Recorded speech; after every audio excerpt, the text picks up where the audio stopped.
Hi. Hey guys, welcome back to my channel. So this is for the OGs, right? I think I've only done 2. The crazy part is I have so many to upload. I just never upload them. A lot of you have really been telling me that y'all like these videos, and it's weird because it's really exposing and open. If you guys are new to my channel, this is ExpressedByE number 3. I was sitting in my car. I just got off a work study, and I was sitting in my car and I just started crying. Do y'all do that? Oh God. Do y'all do that?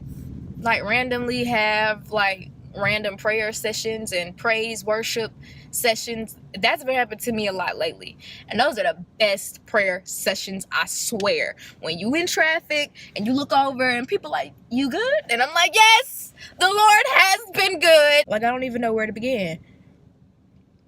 I just want to say, if you're watching this and you're going through something, that you're not going through it by yourself.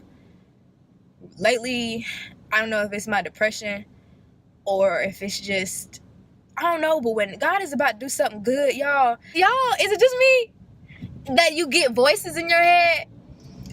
Theoretical, real life voices. If you think that I'm crazy and you like, Aaron, what the hell? Then okay, I understand. But no, real life voices. It's like a voice that says you're alone and you're worthless and everybody's staring at you, and like you're not as smart as you think you are. You're not as pretty as you think you are. Sometimes I honestly will just be walking around Tallahassee, or just walking around anywhere, and I be feeling like people are staring at me and they have an opinion about me. And most of the time, ain't nobody studying me. I'm just thinking about that in my mind. What I'm saying is, like, lately there's been voices or a voice that has been telling me that no matter how hard I try, what I want, I can't reach. The enemy will try to do everything in his power to remind you, or to distract you really, and tell you that you ain't shit. Like, excuse my French, because you know God's still working on me, so I'm gonna keep it real. Like, for real, I read this tweet earlier, you know, Nicki Minaj. By Nicki Minaj, she was basically like, people that don't follow you follow your every move, and people who don't like you want to be you.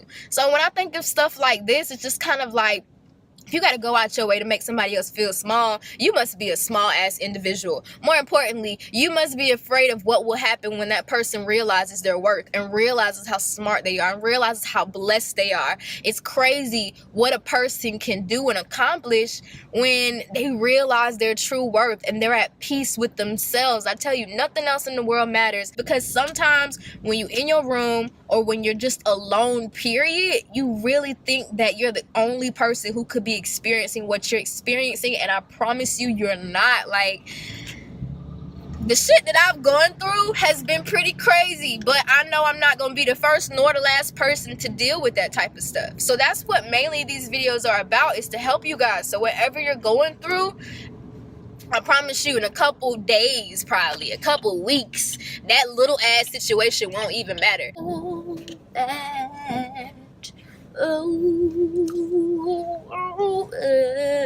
shit, this is all that. Some people have asked me that on campus, like, how would you build your relationship with God? And it's basically just to talk to him like you would talk to anybody else.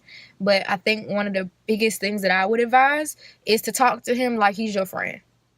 A lot of people put this high aura on God, and yes, you should respect him, and yes, whatever, but God is my best friend. We talk all day, every day, and he really, like, that's what I'm saying. Like, some people may see this crazy because they don't understand, and that's cool. You'll notice that once you get closer and closer in your relationship with God, people start acting weird. And it was in that video that I talked about on the other ExpressedByE, and it basically was just like, when you ask God to shift in your life, your whole life shifts. Your circle of friends shift, your family members shift, the way that people look at you shifts, everything shifts. And when I ask God to move in my life, when I tell you my whole life, everything changed. Like, the person that I was last month, I ain't even heard no more. So it's crazy in this walk with God. I've learned that it's okay to not be friends with people. You know what I mean? Just because we not friends don't mean that I have beef with you. I hate this new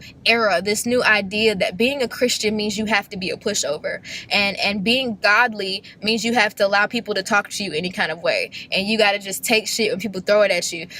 My God don't do bullshit, so I don't know what God you serve, but my God don't play the radio, okay? My God don't do that. My God don't do that. I don't know what God y'all serve, but my God tells me to turn the other cheek. He's supposed to seek the vengeance. I shouldn't seek revenge. I let him handle and fight all my battles, because my God he can handle y'all better than I can.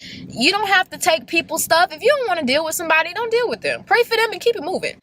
I promise the situation you're going through is not as bad as you think. It may be bad. Don't get me wrong. It may be bad, but it's not as bad as you think. Like, sometimes your mindset is what makes the situation. I've just really been focusing on what I, excuse me, Lord, care to give my fucks about. Like, if it's not, look, I can't care about it. You gotta be that type of person. Be bougie with your fucks, okay? Is this worth it? Should I trip over this? Is this really that deep? Acknowledge a situation. Pray about it. Give it to God. But when you give it to God, you can't take it back. You can't keep playing with it. Let him have it and let him deal with it. Some situations that I've given to God pop back up months later. A lot of people like to call this karma, but I call it Jesus. Pop back up months later. That's what happened to so-and-so? Dang. Haters are going to keep note of you regardless of what you do. Your haters aren't going to like you regardless of what you do. That's a fact. We know this. I like to keep notes sometimes. Some people are like, oh, don't acknowledge your haters. I'm like, why not?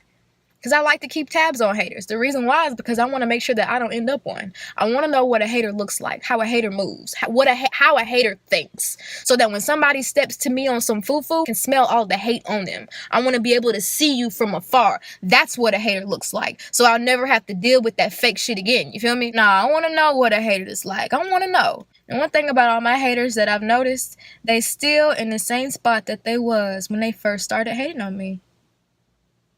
But I'm asleep though. No matter what you do, keep going.